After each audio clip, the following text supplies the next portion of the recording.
સૌ મિત્રોને ઘણા ઘણા નમસ્કાર. મિત્રો, આપ સૌ જાણો જ છો મારી આંખના કેટરેક્ટની જે સર્જરી થઈ એના હિસાબે આજે મારી એક સ્ટુડન્ટ મને મળવા આવી. બહુ નજીક જ છે ઘર એનું.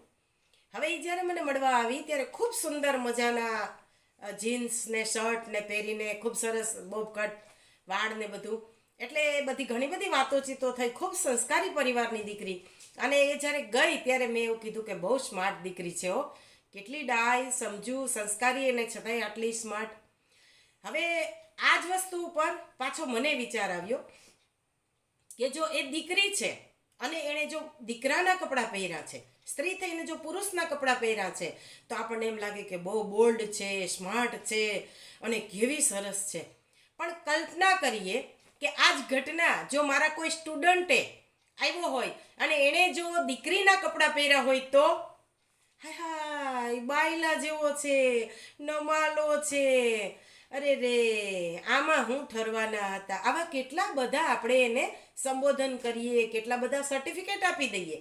તો ત્યારે આપણને વિચાર આવે કે પુરુષના માત્ર કપડાં પહેરવાથી પણ જો આપણે સ્ત્રીઓ સ્માર્ટ દેખાતી હોય, સ્માર્ટ લાગતી હોય, તો એ પુરુષ શું સ્માર્ટ નથી? આજે બધા નારીવાદની ભાવના, આપણે એવું કહીએ કે નહીં સ્ત્રી બધે આગળ હોય, સ્ત્રી બધે, અરે નારી તો નારાયણી છે.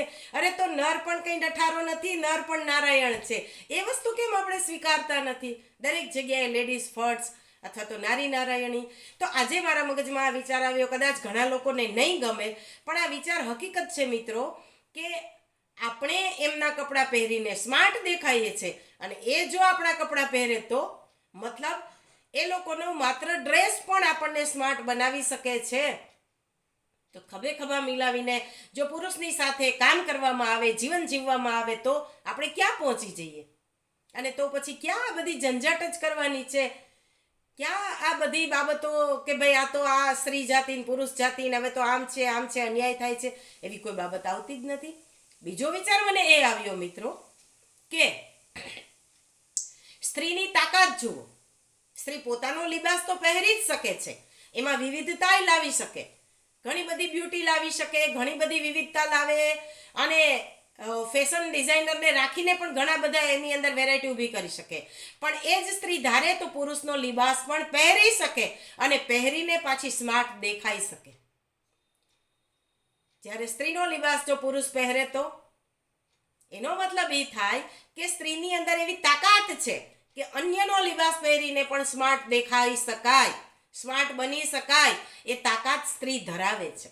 આટલી બધી તાકાતવાર નારી તું નારાયણી, આટલી સમજુ, આટલી ત્યાગની મૂર્તિ એવી સ્ત્રી કાં વામણી થઈ જાય છે?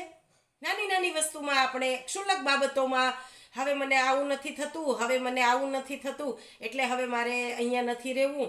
ઘણી વખતે આપણે બહેન તરીકે, કાં તો દીકરી તરીકે, કાં તો પત્ની તરીકે, અને ક્યારેક મા તરીકે અને દાદી તરીકે પણ આપણે આપણી ફરજ બજાવવામાં નિષ્ફળ જઈએ છીએ. એ કડવી વાસ્તવિકતા છે મિત્રો. કદાચ કોઈને માઠું પણ લાગશે, પણ કશો વાંધો નહીં. સાચી વસ્તુ કહેવામાં તો કંઈ, હું કોઈને કંઈ વ્યક્તિગત તો કહેતી નથી મિત્રો. તો આપણે સ્ત્રીઓ જો આટલી બધી સ્માર્ટ હોઈએ, નારી તું નારાયણીનું ગૌરવ રાખતા હોઈએ, તો પુત્રી, બેન, પત્ની, માતા અને દાદી તરીકે આપણને મળેલી ફરજો, આપણી જવાબદારીઓ એમાંથી પીછેહટ ન કરવી જોઈએ.